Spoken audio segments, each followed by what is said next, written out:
Halo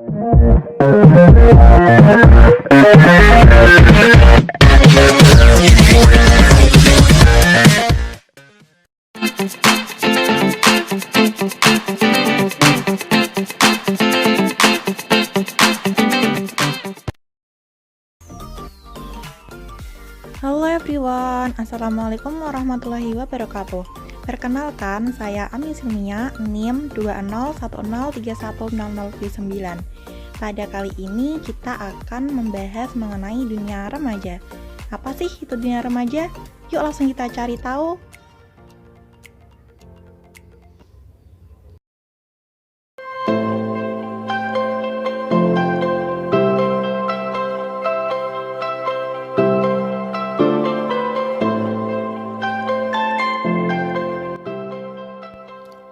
Oke Google, apa yang dimaksud dunia remaja?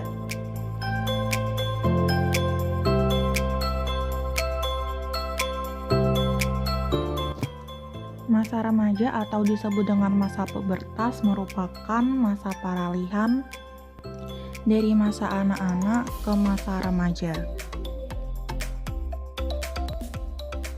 Masa ini dibagi menjadi dua, yaitu remaja awal dan remaja akhir. Remaja awal biasanya terjadi sekitar usia 13-16 tahun, sedangkan remaja akhir terjadi pada usia 17-18 tahun. Masa remaja disebut juga periode peralihan, di mana mereka harus meninggalkan segala sesuatu yang bersifat kekanak-kanakan, serta mempelajari perilaku dan sikap baru, yaitu menjadi dewasa. Mereka bukan lagi seorang anak dan bukan orang dewasa. Sifatnya sebagian sudah tidak menunjukkan keanak-kanakan, tetapi juga belum menunjukkan sifat sebagai orang dewasa. Remaja juga lekat dengan usia yang bermasalah. Pemecahan masalah mereka tidak seperti masa sebelumnya, yang bisa dibantu orang tua atau guru-gurunya. Mereka akan menyelesaikan masalah secara mandiri dan cenderung menolak bantuan dari orang tua dan gurunya.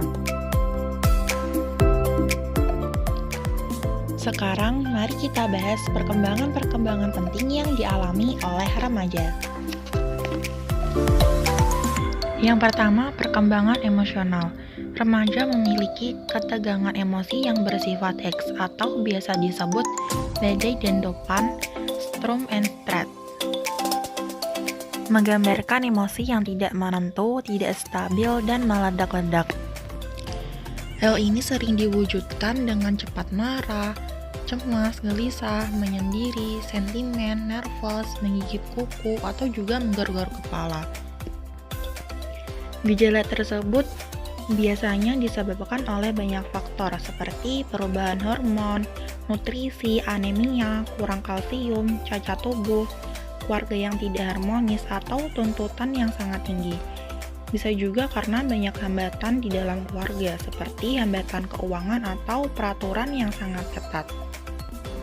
Remaja disebut juga masa yang tidak realistis, karena mereka cenderung memandang dirinya dan orang lain sebagaimana yang diinginkan, bukan memandang secara apa adanya. Apabila tidak tercapai, hal ini menyebabkan emosi meninggi dan mudah marah. Namun, seiring bertambahnya pengalaman, maka kemampuan berpikir menjadi semakin realistis. Yang kedua, perkembangan sosial.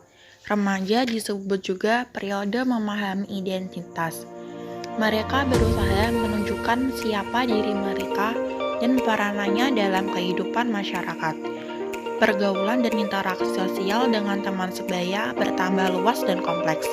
Hal ini bertujuan untuk mencari bantuan emosional dalam kelompoknya.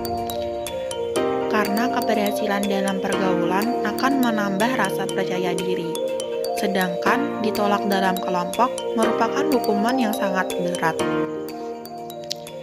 Sikap yang sering ditampilkan pada proses ini yaitu kompetensi atau persaingan, konformitas atau selalu ingin sama dengan kelompoknya, mencari perhatian, menentang otoritas sehingga mereka sering menentang aturan, dan menentang campur tangan orang dewasa.